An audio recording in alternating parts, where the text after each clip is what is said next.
Hey everybody. My podcast was episode 32, Sleep with Dr. Jen. She talked about a bunch of different sleep problems that people deal with. She listed off like around 10, I think, maybe more.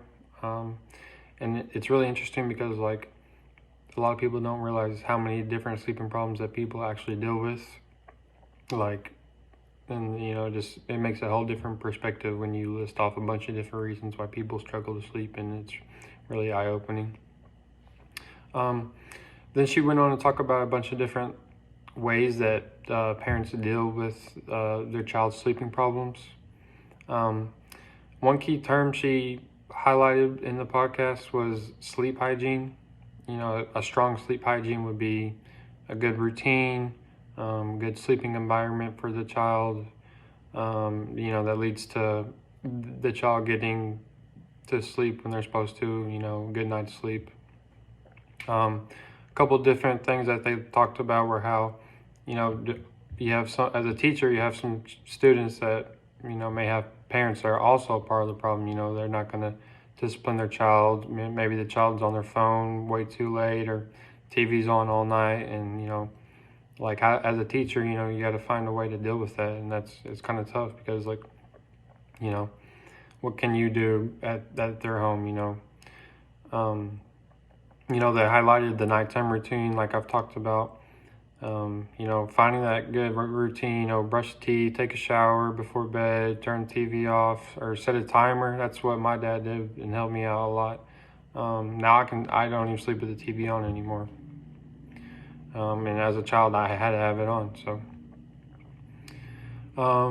one article talked about they used bedtime passes with their child, and I thought that was interesting. They gave them maybe 3 a week, and it had to be really important for the child to come in there, and so the child maybe struggles staying in their bed or sleeping by themselves.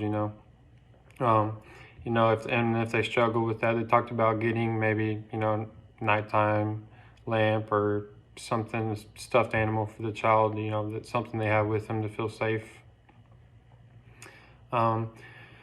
Another thing they talked about was how you could set the bedtime maybe a little bit later than you want it, so that the child doesn't feel rushed to go to sleep, and then once they're comfortable with falling asleep at that time, then you eventually can move the time up a little bit.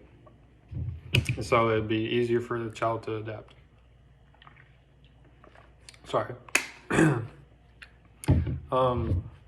Last thing that they talked about that I really liked was exercise before bed.